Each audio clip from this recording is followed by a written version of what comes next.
മഹാരാഷ്ട്രയിൽ ദേവേന്ദ്ര ഫഡ്നാവിസിനെ മുഖ്യമന്ത്രിയായി ഇന്ന് പ്രഖ്യാപിക്കും. നാളെ നടക്കുന്ന ബി.ജെ.പി. എം.എൽ.എമാരുടെ യോഗം ഫഡ്നാവിസിനെ സഭാ നേതാവായി തെരഞ്ഞെടുക്കും. അതേസമയം പാർലമെന്റ് സമ്മേളനം ഇന്ന് വീണ്ടും ചേരുമ്പോൾ എന്ത് നിലപാട് സ്വീകരിക്കണമെന്നത് ചർച്ച ചെയ്യാൻ ഇന്ത്യ സഖ്യത്തിന്റെ യോഗം രാവിലെ 10-ന് ചേരും. ഡൽഹിയിൽ നിന്നും വിവരങ്ങളുമായി ശരത് ലാലാണ് ചേരുന്നത്. ശരത് ലാൽ, എന്തായാലും വലിയ അഭ്യൂഹങ്ങൾക്കൊക്കെ ഒടുവിൽ ഫഡ്നാവിസ് മുഖ്യമന്ത്രിയായി മഹാരാഷ്ട്രയിൽ അധികാരമേൽക്കുകയാണിന്ന്. ഏതു രീതിയിലാണ് ചടങ്ങുകളൊക്കെ ഒരുക്കിയിരിക്കുന്നത്? സ്വാതി, വൻ ഭൂരിപക്ഷം ലഭിച്ചിട്ടും മുഖ്യമന്ത്രിയെ പ്രഖ്യാപിക്കാത്തത് സംബന്ധിച്ച് ബി.ജെ.പിയിൽ അതേപോലെ മഹായുതിയിലും വളരെ കൂടുതൽ കൺഫ്യൂഷൻ ഉണ്ടായിരുന്നു. എന്നാൽ ഇപ്പോൾ ഇന്നലെ രാത്രിയോത്താണ് ഇക്കാര്യത്തിൽ തീരുമാനമായത്. ഏകനാഥ് ഷിൻഡെ ബി.ജെ.പിയുടെ നിർബന്ധത്തിന് വഴങ്ങുകയായിരുന്നു.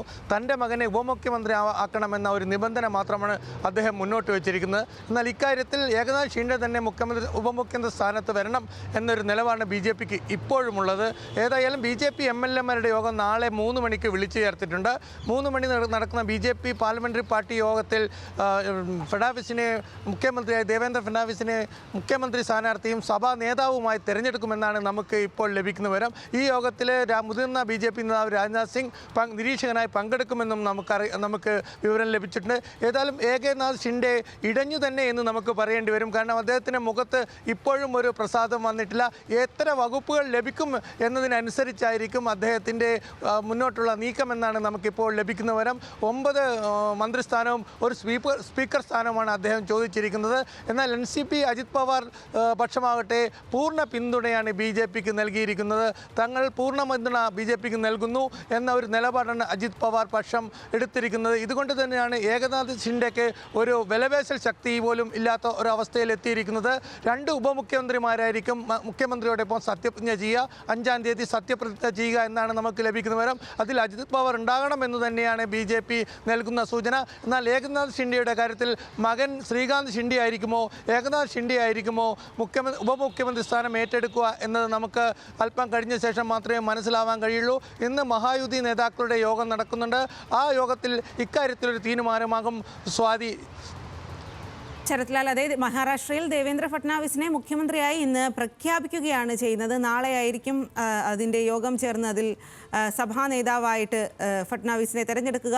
ശരത് ലാൽ, ഇന്ന് ഇന്ത്യ സഖ്യത്തിൻ്റെ യോഗം ചേരുന്നുണ്ട്. അപ്പോൾ പാർലമെൻറ്റ് സമ്മേളനം ഇന്ന് വീണ്ടും ചേരുമ്പോൾ എന്ത് നിലപാട് സ്വീകരിക്കണം എന്നുള്ളതായിരിക്കും അതിൽ ചർച്ചയാവുന്നത്. ആ യോഗം എപ്പോഴാണ് ചേരുക?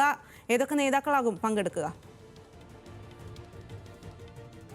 സ്വാതി, ഇന്ന് രാവിലെ 10 മണിക്ക് പഴയ പാർലമെൻറ്റിലെ മല്ലികാർജ്ജുന ഖാർഗെയുടെ ഓഫീസിൽ വെച്ചാണ് യോഗം. അദ്ദേഹമാണ് ഇന്ത്യ സഖ്യത്തിൻ്റെ നേതാക്കളെ യോഗത്തിന് വിളിച്ചിരിക്കുന്നത്. കാരണം അദാനി വിഷയത്തിൽ സഭ സ്തംഭിക്കുന്നതിനെ തൃണമൂലും അതേപോലെ തന്നെ മറ്റു സമാജ്വാദി പാർട്ടിയും വളരെ ശക്തമായിട്ട് എതിർക്കുന്നുണ്ട്. ഈ സാഹചര്യത്തിലാണ് സഭയിൽ അദാനി വിഷയവും അതേപോലെ UP-യിലെ സംബാൽ പ്രശ്നവും ഒക്കെ ചർച്ച ചെയ്യാൻ അവസരം നൽകണമെന്ന് മറ്റു സഖ്യകക്ഷികൾ ആവശ്യപ്പെടുന്നത്. അതുപോലെ തന്നെ പ്രിയങ്ക ഗാന്ധിയുടെ ആദ്യത്തെ പ്രസംഗം ഹിറ്റാക്കാൻ കോൺഗ്രസിലെ ഒരു വിഭാഗത്തിനും താല്പര്യമുണ്ട്. അതുകൊണ്ട് തന്നെ സഭാ നടപടികളുമായി സഹകരിക്കണമെന്ന വലിയൊരു സമ്മർദ്ദം കോൺഗ്രസിൻ്റെ മേൽ വന്നിരിക്കുകയാണ്. ഈ സമ്മർദ്ദം എങ്ങനെ ചർച്ച ചെയ്യാം എന്നുള്ള രീതിയിലാണ് ഇന്ന് ഇന്ത്യ സഖ്യം യോഗം വിളിച്ചിരിക്കുന്നത്. സഭാ നടപടികളിൽ സഹകരിക്കണം എന്ന അഭിപ്രായത്തിന് മുൻതൂക്കം ലഭിക്കുകയാണെങ്കിൽ ഇന്ന് പാർലമെന്റിൽ സഭയിൽ ചർച്ചയ്ക്ക് തയ്യാറാവും. അല്ലെങ്കിൽ സർക്കാർ